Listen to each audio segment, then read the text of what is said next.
OK, je suis prête pour la suite, j'espère vous autres aussi. On est rendu au chapitre 6 et langage numéro 3. On se lance dans celui-ci qui s'intitule Les cadeaux. Ah ah, c'est parti. J'ai étudié l'anthropologie à Chicago. Ici, c'est M. Chapman qui parle. La littérature ethnographique m'a permis de rencontrer des peuples fascinants à travers le monde. Je suis allée en Amérique centrale et j'ai étudié les civilisations avancées des Mayas et des Aztèques. J'ai traversé le Pacifique pour étudier les peuplades de Mélanésie et de Polynésie. J'ai découvert et approfondi mes connaissances sur les Esquimaux des toundras du Nord et les aborigènes Innu du Japon. Je me suis penchée sur les coutumes culturelles concernant le mariage et l'amour. Et j'ai constaté que dans toutes les cultures examinées, les cadeaux faisaient partie intégrante de la conception du mariage et de l'amour. Les anthropologues sont passionnés par les modèles qui se retrouvent dans toutes les cultures. Et c'est mon cas. Se peut-il que l'offrande de cadeaux soit une expression fondamentale de l'amour qui transcende toutes les barrières culturelles? Le comportement d'amour s'accompagne-t-il toujours du concept du don? Ce sont là des questions relativement théoriques et philosophiques. Mais si la réponse est oui, on en constate de profondes répercussions sur la pratique des couples occidentaux. Il nous raconte une histoire. Petite gorgée d'eau. C'est parti. L'anthropologie m'a amené à faire un voyage en groupe sur l'île de la Dominique. Notre but était d'étudier la culture des Indiens Caraïbes. C'est là-bas que j'ai rencontré Fred. Ce n'était pas un Caraïbe, mais un jeune homme noir de 28 ans. Il avait perdu une main à la suite d'un accident de pêche à la dynamite. Depuis, il ne pouvait plus exercer son métier de pêcheur. Il disposait donc de tout son temps. Et j'appréciais énormément sa compagnie. Nous avons passé des heures à discuter de son environnement culturel. Lors de ma première visite à son domicile, Fred me proposa du jus de fruits. Et j'ai accepté avec enthousiasme. Il se tourna alors vers son jeune frère et lui recommanda « Va chercher un jus de fruits pour notre ami. » Le garçon sortit, prit le sentier boueux, grimpa sur un cocotier et revint avec une noix de coco verte. « Ouvre-la, lui demanda Fred. En 3 coups de machette bien ajustés, le jeune homme pratiqua une ouverture triangulaire au sommet de la noix de coco. Et Fred me tendit le fruit en disant « Voici votre jus. » Yeah! Il était encore vert, mais je le bus jusqu'à la dernière goutte, parce que je savais que c'était un don inspiré par l'amour. J'étais son ami et la coutume voulait qu'on donne du jus de fruits à ses amis. À la fin des quelques semaines passées ensemble, au moment où je m'apprêtais à quitter cette petite île, Fred me donna un autre gage de son amitié. C'était un bout de bois de forme tourmentée d'environ 35 cm de long, qu'il avait trouvé dans l'océan. À force d'être ballotté de récif en récif, il était devenu lisse comme de la soie. Fred me déclara que ce bâton avait séjourné longtemps sur les plages de la Dominique et qu'il tenait à ce que je le garde en souvenir de cette île merveilleuse. Aujourd'hui encore, lorsque je regarde ce morceau de bois, j'entends presque le bruit des vagues déferlant sur les plages. Mais c'est plus un symbole d'amitié qu'un souvenir de l'île.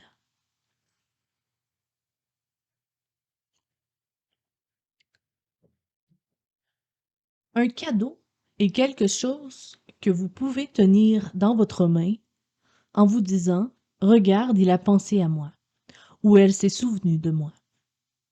Il faut penser à la personne en question pour lui offrir un présent.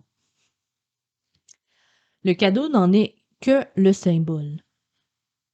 Sa valeur marchande n'a aucune espèce d'importance. Ce qui compte, c'est qu'on est pensé à vous. Plus que la pensée venue à l'esprit, c'est la pensée exprimée par le geste qui est l'expression de l'amour, pardon. Les mamans se souviennent du jour où leur enfant leur a offert une fleur cueillie dans le jardin, entre autres des pissenlits, je sais pas pour vous autres, là. Elles se sentaient aimées à ce moment-là, même si elles préféraient peut-être que les fleurs ne soient pas arrachées. Dès leur plus jeune âge, les enfants sont enclins à faire des cadeaux à leurs parents. C'est vrai, hein? N'est-ce pas une indication supplémentaire que l'amour ne peut être dissocié de son expression par le don d'un présent? Les cadeaux sont des symboles visibles de l'amour. Dans presque toutes les cérémonies de mariage, il y a échange des alliances.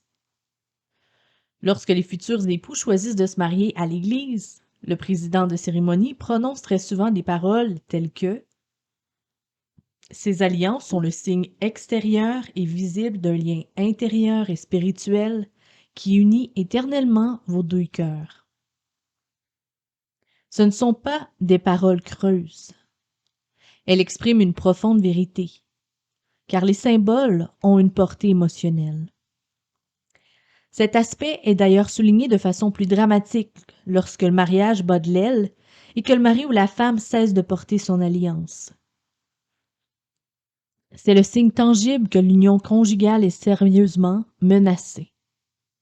Un mari me dit, quand elle a jeté son alliance et qu'elle est sortie furieuse en claquant la porte derrière elle, j'ai compris que notre mariage était mal parti. Pendant 2 jours, j'ai refusé de ramasser l'alliance. Quand je l'ai finalement fait, je me suis mis à pleurer d'une façon incontrôlable. Les anneaux étaient le symbole de ce qui aurait dû être, mais placés dans la main du mari au lieu d'être au doigt de l'épouse. L'alliance jetée était la preuve visible que le mariage se disloquait. La vue de cet anneau fit naître de profondes émotions chez le mari.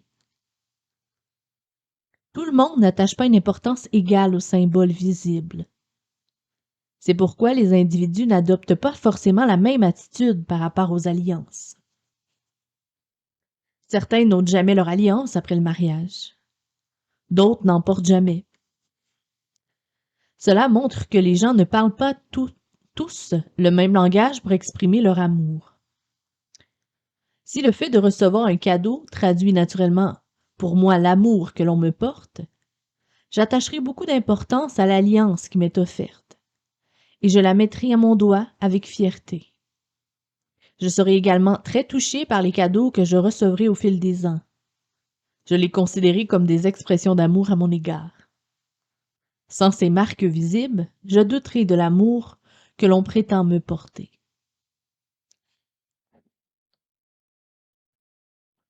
Les cadeaux peuvent revêtir toutes les tailles, toutes les couleurs, toutes les formes. Ils peuvent être onéreux, c'est-à-dire très chers, ou de sommes modiques, c'est-à-dire pas trop chères. En général, les personnes sensibles aux cadeaux attachent relativement peu d'importance au prix payé, sauf peut-être s'ils jurent avec les moyens financiers de la personne qui l'offre. Si un millionnaire offre régulièrement des cadeaux peu coûteux, son conjoint ou sa conjointe aura des raisons de se demander s'il l'aime vraiment. Mais pour une personne dont les ressources sont très limitées, un cadeau de quelques euros peut exprimer des millions d'euros d'amour. Les cadeaux peuvent être achetés, trouvés ou confectionnés.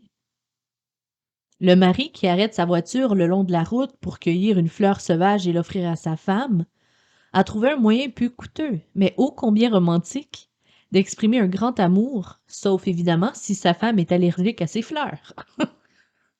Malheur! Un mari peut également acheter une carte pour 2 euros.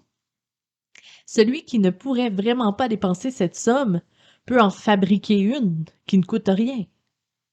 Il suffit de prendre n'importe quelle feuille de papier blanche ou de couleur, de la plier en deux, de dessiner un cœur par exemple et d'écrire « Je t'aime » et de signer. Il n'est pas nécessaire que les cadeaux soient chers. Et si vous ne vous sentez pas doué pour cette forme de don, vous vous dites peut-être, je suis pas capable d'offrir des cadeaux. Je n'en ai pas reçu beaucoup dans mon enfance et je n'ai jamais appris à choisir ce qui ferait plaisir. Cela ne m'est pas du tout naturel. Félicitations, car vous venez de faire une découverte fondamentale qui vous aidera à devenir un conjoint aimant, ou une conjointe, ou un ami, ou une sœur, un frère. Vous avez pris conscience du fait que votre conjoint, conjointe et vos proches, vous n'êtes pas sensibles au même langage du cœur. C'est une belle observation. Maintenant que vous le savez, faites tout pour apprendre une deuxième langue, celle que comprend votre conjoint, conjointe ou la personne qui vous est chère.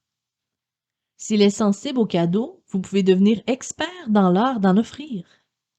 En fait, c'est un des langages d'amour les plus faciles à maîtriser. Par où commencer? Dressez la liste de tous les cadeaux que votre conjoint, conjointe ou votre ami a reçus au fil des ans et devant lesquels il s'est extasié. Des cadeaux offerts par vous-même, par des parents ou par des amis. Cette liste vous donnera une idée du genre de présent qui lui ferait plaisir. Si vous n'avez vraiment aucune idée de ses goûts, ou si vous ne savez pas choisir, faites-vous aider par un membre de la famille qui connaît bien votre conjoint. En attendant, optez pour les cadeaux qu'il vous est facile d'acheter, de faire ou de trouver et offrez-les lui. Nul besoin d'une occasion spéciale pour agir ainsi. Si son cœur est sensible au présent, pratiquement tout ce que vous lui offrirez sera perçu comme l'expression de votre amour. En revanche, si votre conjoint, conjointe ou la personne que vous aimez s'est montré critique jusque-là, et s'il n'a jamais apprécié vos cadeaux, vous pouvez vous dire que le langage des cadeaux ne correspond certainement pas à son premier langage d'amour. Rentrons dans les dialectes, vous et moi. C'est parti. Cadeaux et argent. Si vous aspirez à devenir un expert en matière de cadeaux, vous devrez probablement modifier votre attitude à l'égard de l'argent. Chacun a une conception très personnelle sur le rôle de ce dernier, et les émotions qui lui sont associées varient d'un individu à l'autre. Certains sont enclins à dépenser facilement et ils se sentent bien quand ils peuvent le faire. D'autres ont un penchant pour l'économie. Ils éprouvent de la satisfaction quand ils ont pu mettre de l'argent de côté ou qu'ils ont pu l'investir avec sagesse. Si vous êtes plutôt d'un tempérament dépensier, vous n'aurez pas de difficulté à faire des cadeaux à votre conjoint ou votre conjoint, ou la personne qui vous est chère. En revanche, si vous êtes économe, vous devrez surmonter quelques résistances émotionnelles lorsque vous voudrez lui acheter un présent comme gage de votre amour. Si vous êtes peu dépensier pour vous-même, pourquoi l'être pour l'autre personne? C'est une question logique. En raisonnant ainsi, vous montrez que vous avez le sentiment d'acheter quelque chose pour vous. En économisant et en investissant votre argent, vous achetez en quelque sorte une image de marque et un repos d'esprit. Par votre façon de gérer l'argent, vous répondez à vos besoins émotionnels. Vous ne répondez pas à ceux de l'autre. Lorsque vous aurez compris qu'il est particulièrement sensible au langage des cadeaux, vous saurez qu'en lui ou en elle, en achetant, vous faites le meilleur investissement qui soit. Vous utilisez votre argent à l'amélioration et à l'approfondissement de votre relation sentimentale, en remplissant le réservoir émotionnel de votre partenaire ou celui que vous affectionnez. Lorsque son réservoir sera plein, il saura mieux exprimer son amour dans votre langage privilégié. Lorsque les besoins affectifs des deux personnes sont satisfaits, l'unité, le mariage prend une toute nouvelle dimension. Ne vous inquiétez pas à propos de vos économies, car vous y gagnerez toujours. En résumé, en investissant dans une forme d'amour compréhensible pour l'autre, vous faites un investissement rentable.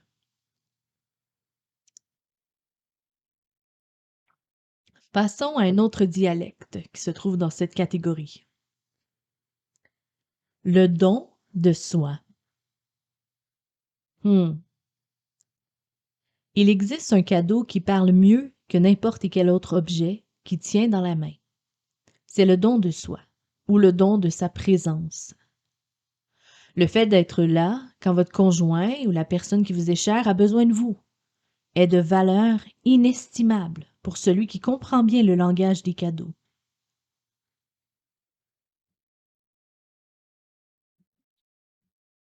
On rentre dans une histoire. Élodie me dit un jour: Frank, mon mari, préfère le football à moi. Qu'est-ce qui vous fait dire cela? Demandai-je. Eh bien, le jour où notre bébé est né, il jouait au football. Je suis restée seule à l'hôpital tout l'après-midi pendant qu'il pratiquait son sport favori. Était-il près de vous lorsque votre enfant est venu au monde? Oui. Il est resté là durant tout l'accouchement, mais 10 minutes après la naissance, il est parti pour le terrain, sur le terrain. Cela m'a fait une peine immense. Cette naissance marquait un moment tellement important dans notre vie. J'aurais aimé que nous le vivions ensemble. J'aurais souhaité qu'il reste auprès de moi. Mais Frank m'a laissé seule pour aller jouer. Ce mari aurait pu envoyer une douzaine de roses. Elle n'aurait certainement pas eu autant d'effet que sa simple présence dans la chambre d'hôpital. Je dois dire qu'Élodie a été traumatisée par cette expérience. Le bébé en question avait 15 ans au moment de notre entretien, mais elle me parla de sa naissance avec autant d'émotion que si elle s'était produite la veille. Je poursuivis donc mon investigation. Est-ce que d'après ce seul épisode, que vous avez tiré la conclusion que Frank préférait le football à vous? Oh non!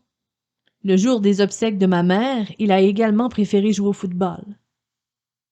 A-t-il assisté à l'enterrement? Oui, il est venu. Mais dès que la cérémonie a été terminée, il s'est éclipsé pour aller jouer. J'ai eu du mal à l'accepter. Mes frères et sœurs sont venus à la maison, mais mon mari, lui, était sur le terrain de sport. Plus tard, j'ai interrogé Frank à propos de ces deux événements. Il comprit tout de suite de quoi je voulais parler. Je savais qu'elle mettrait ce sujet sur le tapis, me dit-il. J'étais auprès d'elle pendant tout le temps où elle était en travail et lors de l'accouchement. J'ai même pris des photos. J'étais si heureux. J'étais impatient de faire part de cette nouvelle à mes copains de l'équipe. Mais quand je suis retournée à l'hôpital le même soir, quelle désillusion! Élodie était en colère contre moi. J'avais du mal à croire ce qu'elle me disait. Je pensais qu'elle aurait dû être fière que j'aille l'annoncer à l'équipe. Et quand sa mère est morte, je lui demandais.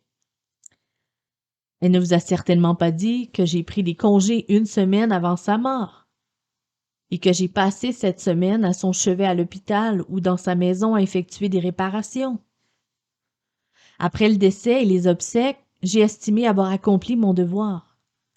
J'avais besoin de souffler un peu. J'aime beaucoup le football et je savais que ce sport me détendrait et atténuerait quelque peu la tension dans laquelle j'avais vécu. Je me disais que ma femme trouverait bon que je m'évade un peu. J'ai fait tout ce qui me semblait important à ses yeux, mais cela n'était pas suffisant. Elle n'a jamais rien fait pour que j'oublie ces deux événements. Elle prétend que je préfère le football à elle. C'est ridicule. Mhm. Frank était un mari sincère, qui ignorait l'extraordinaire pouvoir de la présence. Sa femme tenait plus que tout à ce qu'il soit à ses côtés. Dans les moments de crise, la présence physique est le cadeau le plus efficace que vous puissiez donner si votre conjoint est sensible au langage des cadeaux. Votre corps devient le symbole de votre amour. Ôtez le symbole et la sensation d'amour disparaît. Dans le cadre de la relation d'aide, Frank et Élodie firent face aux blessures et aux incompréhensions du passé. En fin de compte, Élodie put pardonner à son mari. et Frank parvint à comprendre pourquoi sa présence physique était si importante pour sa femme. Si la présence corporelle de votre conjoint revêt beaucoup de prix à vos yeux, je vous encourage à le lui dire. N'attendez pas qu'il lise dans vos pensées. Et si votre mari ou votre femme ou votre collègue ou la personne qui vous est chère vous exprime, j'aimerais sincèrement que tu restes là avec moi ce soir ou demain ou cet après-midi. Prenez cette requête au sérieux, même si elle ne vous semble pas importante, car il ou elle risque de comprendre un message que vous n'aviez nullement l'intention de communiquer.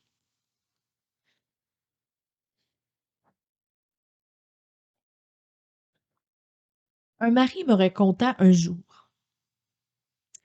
Lorsque ma mère mourut, le supérieur de ma femme lui permit de s'absenter 2 heures pour assister aux funérailles, mais exigea qu'elle soit de retour au bureau dès le début de l'après-midi.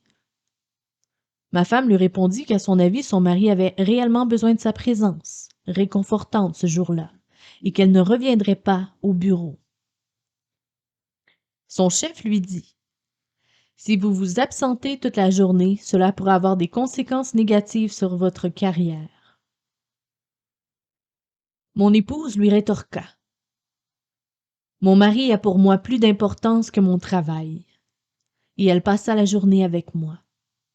Ce jour-là, je me suis sentie aimée comme jamais auparavant. Soit dit en passant, cette absence ne changea rien à sa carrière. Son supérieur fut muté et la direction lui demanda de prendre sa place. Il y a des belles histoires qui finissent bien, celle-là. Poursuivons. Désolé. Cette femme avait su employer le langage sentimental le mieux compris de son mari. Et celui-ci ne l'oublia jamais. Presque tout ce qui a jamais été écrit sur le thème de l'amour montre qu'au cœur de ce puissant sentiment se trouve l'esprit de don.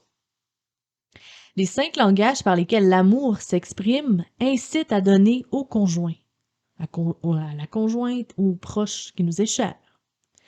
Mais certains hommes et femmes estiment que le langage des cadeaux est la plus éloquente expression de l'amour.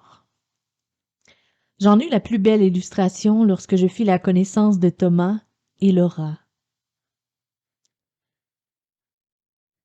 Ils avaient participé à mon séminaire sur le mariage et avaient proposé, à l'issue de ces conférences, de me raccompagner à l'aéroport le samedi après-midi. Comme je disposais de 2 ou 3 heures avant mon vol, ils m'invitèrent au restaurant. Je ne demandais pas mieux, car à vrai dire, j'étais affamée. Mais cet après-midi-là, je savourais bien plus qu'un repas. Lorsque Thomas et Laura me racontèrent leur histoire, 15 ans de mariage s'étaient déjà écoulés. Et leur famille comptait 3 enfants. Nous venions à peine de nous asseoir que Laura prit la parole. Monsieur Chapman, nous avons voulu vous accompagner à l'aéroport pour vous raconter notre miracle. Chaque fois que j'entends le mot miracle, je me raidis. Surtout si je ne connais pas bien la personne qui le prononce. Quel récit étrange vais-je encore entendre? Me demandai-je. Je gardais évidemment mes pensées pour moi et accordais toute mon attention à Laura. Une surprise de taille m'attendait. Monsieur Chapman, poursuivit-elle, vous avez accompli un véritable miracle dans nos vies. Je me sentais déjà coupable. Quelques instants plus tôt, j'avais des doutes sur le bon emploi du mot miracle dans la bouche de Laura. Maintenant, je découvrais que, dans son esprit, j'avais été l'agent du miracle. J'écoutais donc plus attentivement encore. Il y a 3 ans, nous avons participé pour la première fois à votre séminaire sur le mariage. J'étais désespérée. J'envisageais alors sérieusement de quitter Thomas, et je lui avais fait part de mon intention. Notre mariage était insipide depuis bien longtemps. J'avais abandonné. Pendant des années, je m'étais plainte à Thomas de son manque d'amour à mon égard. Il ne réagissait pas. J'aimais les enfants et je savais qu'il m'aimait en retour, mais je ne sentais rien de tel de la part de mon mari. J'en étais même arrivée à le haïr. Je détestais son esprit méthodique qu'il poussait à tout faire par routine. Il était aussi prévisible qu'une horloge et personne ne pouvait modifier son rythme. Pendant des années, je me suis efforcée d'être une bonne épouse. Cuisine, lessive, repassage, et de nouveau, cuisine, lessive, repassage. Je faisais tout ce qu'une bonne épouse est censée accomplir à la maison. Je continuais également à avoir des rapports sexuels avec mon mari parce que je savais que c'était important pour lui, mais je ne ressentais aucun amour de sa part.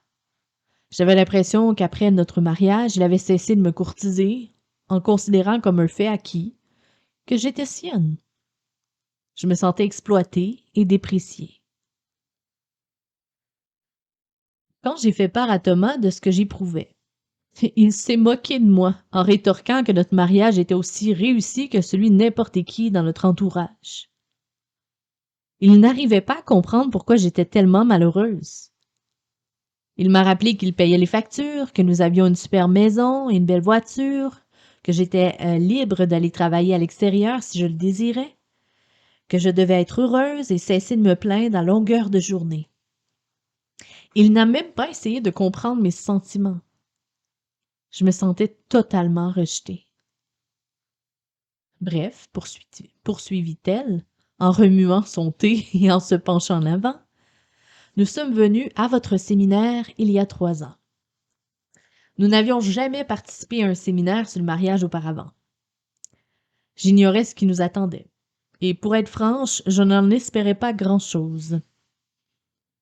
Je ne pensais d'ailleurs pas que quelqu'un puisse changer mon mari. Pendant la durée du séminaire et après, Thomas a peu parlé. Il semblait cependant apprécier. Il vous trouvait amusant, mais il n'a discuté avec moi d'aucune des idées émises. Je ne m'attendais pas à ce qu'il le fasse, aussi ne lui ai-je rien demandé. Comme je l'ai déjà dit, j'avais renoncé. Le séminaire a pris fin un samedi après-midi. Le samedi soir et le dimanche se sont déroulés comme d'habitude. Mais le lundi, Thomas est revenu du travail avec une rose.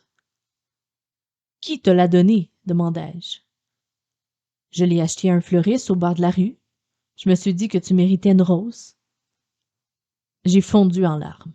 « Oh, Thomas, c'est si gentil de ta part. » Et le mardi, il m'a téléphoné de son bureau vers 1h30 pour me demander ce que je pensais de son idée d'acheter une pizza en rentrant pour le souper. Il m'a dit que j'apprécierais sans doute de n'avoir pas de repas à préparer.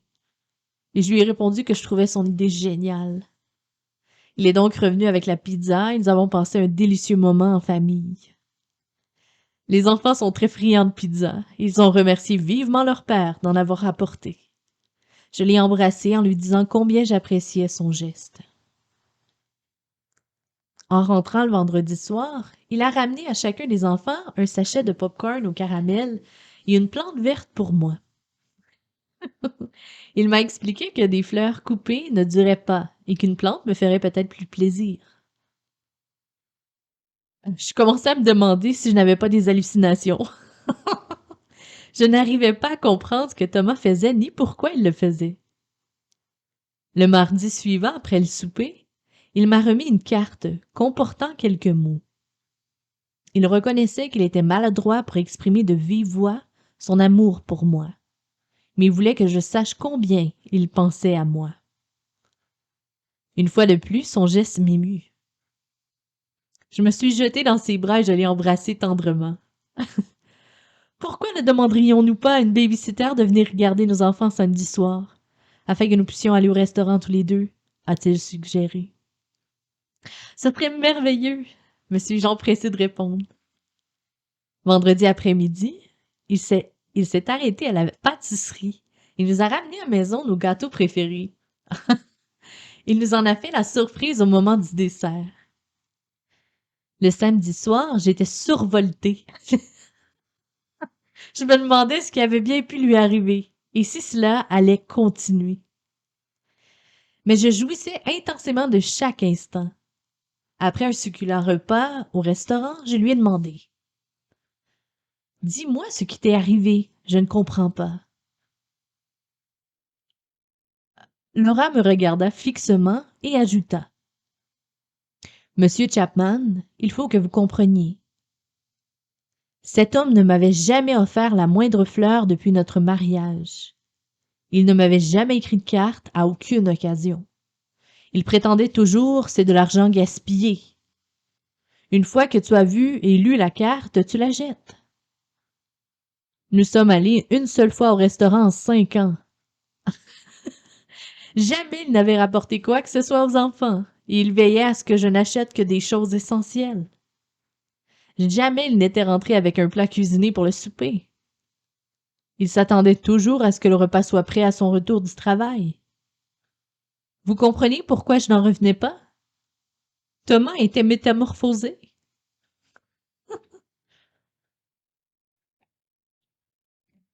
Je me tournai vers le mari et lui demanda. Qu'avez-vous répondu à Laura quand au restaurant elle vous a demandé ce qui vous est arrivé? Eh bien, d'abord, que j'avais bien écouté vos conférences sur les langages de l'amour et que j'avais compris qu'elle était particulièrement sensible à celui des cadeaux. J'ai également pris conscience de ne pas lui avoir fait de cadeaux depuis des années, peut-être même depuis notre mariage.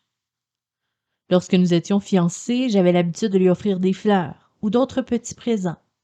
Mais après le mariage, j'ai estimé que nous ne pouvions plus nous permettre ces dépenses. Après vous avoir écouté, j'ai décidé de lui offrir quelque chose chaque jour pendant une semaine pour voir si cela changerait ses sentiments. Il faut reconnaître que j'ai constaté une énorme différence dans son attitude durant cette semaine. Je lui ai également répondu que j'avais trouvé vos conseils vrais et judicieux, et que la connaissance du langage d'amour compris par l'autre était indispensable pour qu'il se sente aimé. Je lui ai fait part de mon regret d'avoir été si dur pendant les années passées, et j'ai reconnu avoir négligé de répondre à ses besoins affectifs. J'ai ajouté que je l'aimais sincèrement et que j'appréciais hautement tout ce qu'elle faisait pour moi et pour les enfants. J'ai pris devant elle l'engagement d'être un époux plus attentionné pendant le restant de mes jours. Elle m'a dit « Mais Thomas, tu peux tout de même pas m'offrir des cadeaux tous les jours de ta vie, notre budget ne résistera pas. » Peut-être pas tous les jours, ai-je rétorqué, mais au moins une fois par semaine. Chaque année, cela fera toujours 52 cadeaux de plus que ce que tu as reçu au cours des 5 dernières années. Et qui dit que je vais les acheter tous? Je pourrais très bien en confectionner quelques-uns, ou reprendre de temps à autre la merveilleuse idée de M. Chapman, te rapporter une fleur que j'aurais cueillie dans le jardin à la belle saison. Laura l'interrompit. Monsieur Chapman, je ne crois pas qu'il ait manqué à sa parole depuis. Il est un homme nouveau. Vous ne pouvez pas vous imaginer à quel point nous sommes heureux. Nos enfants nous qualifient de tourtereaux. Mon réservoir est non seulement plein, mais il déborde. Je me tournai vers Thomas et lui demandai. Et vous, Thomas, vous sentez-vous aimé par Laura? Je me suis toujours senti aimé d'elle, Monsieur Chapman. Elle est la meilleure épouse qui soit. C'est une excellente cuisinière, elle prend grand soin de mes vêtements, ils sont toujours propres et bien repassés, elle s'occupe admirablement des enfants, et je sais qu'elle m'aime. Il sourit et ajouta. Maintenant vous devinez à quel langage d'amour je suis le plus sensible, n'est-ce pas? Oui, je le sais, je l'avais découvert, et je savais pourquoi Laura avait employé le mot miracle. Les cadeaux n'ont pas besoin d'être coûteux. Ils n'ont pas besoin non plus d'être hebdomadaires. Pour certaines personnes, ils n'ont rien à voir avec la valeur marchande et tout à voir avec l'amour. Au chapitre 7, nous préciserons le langage d'amour familier de Thomas.